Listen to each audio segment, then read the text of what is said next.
In part number 3, beta, we learn about the natural heritage of India's division 3 and 4, vegetation and wildlife. Okay, people of India are environment lovers since ancient time. Its proof is their love and affection towards the flowers, shrub and plants, humans, animals, birds, etc. Are they dependent on the trees for their food. Banyan and people tree and basil are worshipped in India. Clear. अगर हम देखें बेटा तो environment यानी कि पर्यावरण के साथ जो है बेटा हमारा इंडियन कल्चर है या हमारी लाइफस्टाइल है या हमारे जीवन जीने के जो तरीके हैं, हमारे पूजा पाठ के तरीके हैं, ये सभी चीज़ें ये बताती हैं कि हम हमेशा से जो है बेटा एनवायरनमेंट लवर रहे हैं। हम एक तरीके से देखा जाए तो प्रकृति प्रेमी लोग रहे हैं। हमने प्रकृति को हमेशा अपने जीवन के आसपास संजो के रखा है और हम उसी में रचे बसे हैं और होना भी चाहिए, क्योंकि यही जो नेचर है बेटा वो हमको एक तरीके से different different kind of flowers, plants, vegetation, animals हैं, बर्ड्स हैं और दूसरे भी लिविंग ऑर्गेनिज्म हैं, इन सभी के लिए एक तरीके से खाना पीना, हवा बेटा, एक तरीके से उनका शेल्टर, ये सब कुछ अवेलेबल कराती है। और अगर एक दूसरे रूप में देखें बेटा तो जैसे हम जब भी प्रेइंग करते हैं या फिर हमारे मंदिरों में आप देखो बनियन ट्री है, पीपल ट्री है बेटा, बेसिल तुलसी का प्लांट है, वो अक्सर हमारे सभी के घरों में, हिंदू घरों में होता है बराबर। बड़ा ही उसको एक तरीके से देखा जाए तो तुलसी नो डाउट एक मेडिसिनल हर्ब भी है बेटा और उससे बहुत सारी चीज़ों का एक तरीके से देखा जाए तो अगर हमारे डेली यूज़ में हमने उसको यूज़ करते हैं तो इम्यूनिटी पावर भी बढ़ाता है। बहुत सारे ऐसे कफ है और दूसरी बीमारियां हैं जिसको हमसे दूर रखती है बराबर। इसके साथ साथ आपने पीपल ट्री और बनियन ट्री अक्सर हम मंदिरों में होते हैं और हम इनकी परिक्रमा करते हैं, वो धागा पूरा बांधते हैं, तो कहीं ना कहीं ये हमारे फेथ एक तरीके से हमारी आस्था के साथ जुड़े हुए हैं बेटा और हम इनकी इतनी ज़्यादा रिस्पेक्ट भी करते हैं और अपनी लाइफ में इनको इतनी इम्पोर्टेंट भी देते हैं। cereal, pulses, oilseeds, plants, green fields, prosperous herbs, packed forests and medicinal plants have ultra enriched our life from ancient time। और हजारों साल से बेटा ये जो हर्बल प्लांट्स है, डिफरेंट काइंड ऑफ फ्लावर्स है, इन्होंने हमारी लाइफस्टाइल में एक तरीके से देखा जाए बेटा तो उसको एनरिच्ड करने का, उसको और भी बेहतर बनाने का काम किया है। Harde, amla, behra, aloe vera, adusi, neem, etc. medicines and the flowers like a rose, lotus, mogra, damro, sunflower, champa, jui, and jasmine, etc. have made the human life very beautiful, fragrant, healthy and prosperous।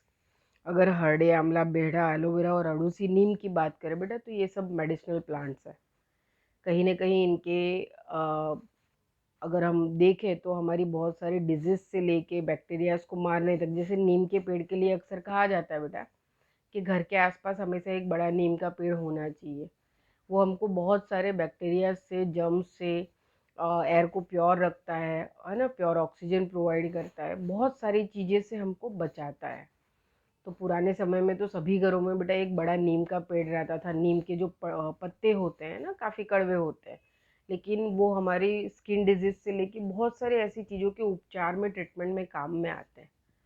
तो और अभी Covid के time period में तो बेटा ये हमने बहुत कुछ ऐसा है जो आयुर्वेद से रिलेटेड है या इस तरीके के हर्बल प्लांट्स है, उनको बहुत हमने यूज़ किया है। हमको इनकी इम्पोर्टेंस समझ में आई है कि कैसे सिर्फ एलोपैथी पे डिपेंड ना होके हमें इन चीज़ों को अपने डेली लाइफस्टाइल में ला देना चाहिए, ताकि हमारी बॉडी का इम्यूनिटी पावर जो है बढ़े और हर तरीके के डिजीज़ और बैक्टीरिया से लड़ पाए।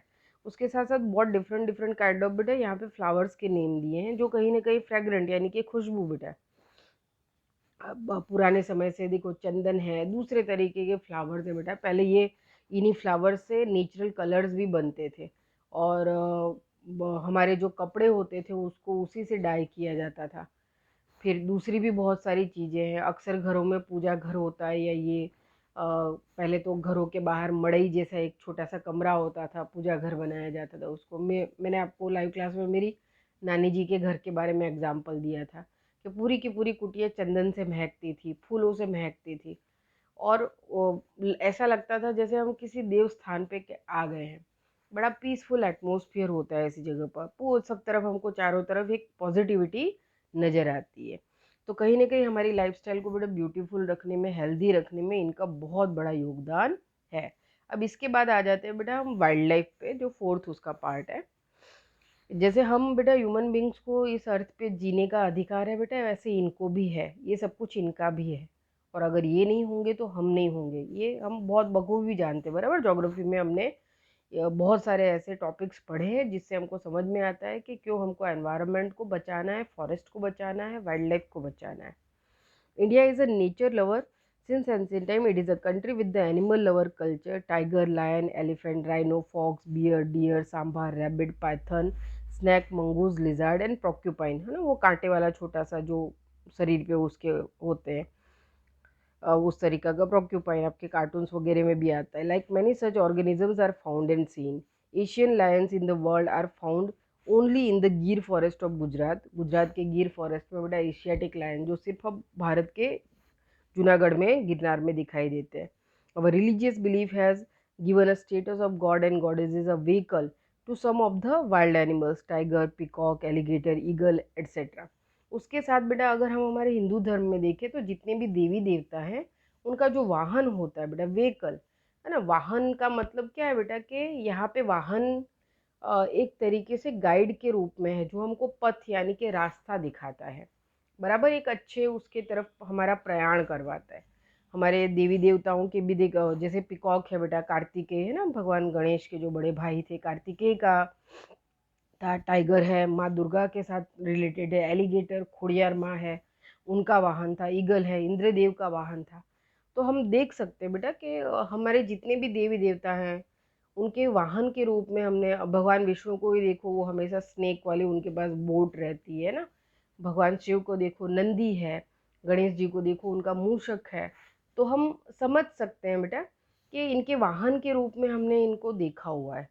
तो कितनी इम्पोर्टेंट इनको दी गई है कि जो हमारे देवी देवता हैं बेटा, उन्होंने इनको अपना वाहक बनाया है, यानी कि सही रास्ते पे इनको पथ दर्शाने वाले उसका इम्पोर्टेंस दिया गया है। बराबर, अगर हम इन छोटे छोटे शब्दों को भी बहुत डीपली अगर सोचने समझने जाए बेटा तो इनके बहुत बड़े अर्थ निकलते हैं। Our national currency is highly valued by having the figures of 4 lions, horse, and bull. Furthermore, to protect the wildlife reserves are created, and even laws for the protections of their life have been enacted. हम देख सकते हैं बेटा कि हमारी जो national currency है, हमारा जो नेशनल एम्बलम है, वो 4 लायन है। बराबर, अशोका के टाइम पीरियड पे जो स्तंभ बना था उसके ऊपर का इन्वर्टेड लोटस यानी कि उल्टे लोटस के ऊपर वो बने हुए हैं। उनके साथ साथ 4 लायन स्ट्रक्चर के साथ नीचे लायन, हॉर्स और बुल का भी पिक्चर है, जो हमारे स्ट्रेंथ, पावर, बराबर, इन सभी चीज़ों को कहीं ना कहीं इंडिकेट करते हैं, हमारी प्रॉस्पेरिटी, हमारी रिचनेस। ठीक है, हॉर्स जो है बेटा वो बहुत ही वर्सटाइल जो है उसमें माना जाता है, शान की सवारी माना जाता है एक तरीके से। और बुल जो है वो एक तरीके से ताकत यानी कि बेटा पावर दिखाता है। तो यहाँ पे हम इन सिंबॉलिक वे में बेटा हम लोगों के सामने रख पाते हैं कि कितने रिच और प्रॉस्परस कल्चर को हम बिलोंग करते थे, और सिंबॉलिक वे में हम उसको बहुत पहले से प्रेजेंट करते आए हैं। और कहीं ना कहीं देखा जाए बेटा तो हम नेचर के साथ, वेजिटेशन है, वाइल्ड लाइफ है, इसके आसपास ही हमारे आज भी हमारे जंगलों में बेटा बहुत सारी ऐसी ट्राइब्स हैं जो रहती हैं। इवन हमारे, हम भले शहरों में रहते हैं बेटा, लेकिन नो डाउट इन कॉन्क्रीट के जंगलों को कंट्रोल में रखना बहुत ज़रूरी है। क्योंकि अगर हम एनवायरनमेंट को, फॉरेस्ट को, वाइल्ड लाइफ को अगर प्रिजर्व नहीं कर पाएंगे, इनको बचा नहीं पाएंगे बेटा, तो एक दिन हमारा भी अस्तित्व खत्म हो जाएगा। धीरे धीरे बेटा सभी देशों की गवर्नमेंट से लेके बेटा लोग भी ये समझने लगे हैं कि इनको बचाना बहुत ज़रूरी हो गया है। और इनके लिए स्ट्रिक्ट लॉज बन रहे हैं, प्रोटेक्शंस के अलग अलग जोन्स बन रहे हैं। ज्योग्राफी में हम पढ़ेंगे sanctuary, national park, bio reserve zone को।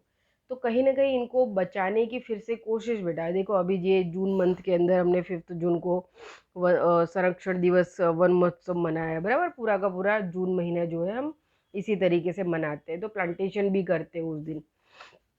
तो हम समझ सकते हैं बेटा कि कहीं ना कहीं इन चीज़ों को हमको हमारी ज़िंदगी में वापस लाना है। अगर हम 2 पेड़ काट रहे हैं तो उसके सामने कम से कम हमको 4 या 4 से भी ज़्यादा या 10 पेड़ लगाएं तो अच्छा रहेगा। और पेड़ सिर्फ लगाने भर से नहीं होगा बेटा, उसकी केयर करना भी बहुत ज़रूरी है। ऐसे दिनों पे हम शौक में पौधे तो ले आते हैं, बराबर, उनको लगा भी देते हैं, और फिर बाद में हम भूल जाते हैं उसकी केयर करना, और फिर वो मुरझा जाते हैं और ख़त्म हो जाते हैं। जब भी कोई कार्य करना है बेटा तो उसको पूरा का पूरा समर्पण भाव से करना है, उसके प्रति एक तरीके से पूरी की पूरी रिस्पॉन्सिबिलिटी उसकी हमको उठानी पड़ेगी। ओके, अब इसके बाद पार्ट नंबर 4 में हम कल्चरल हेरिटेज ऑफ इंडिया के बारे में देखेंगे। Thank you.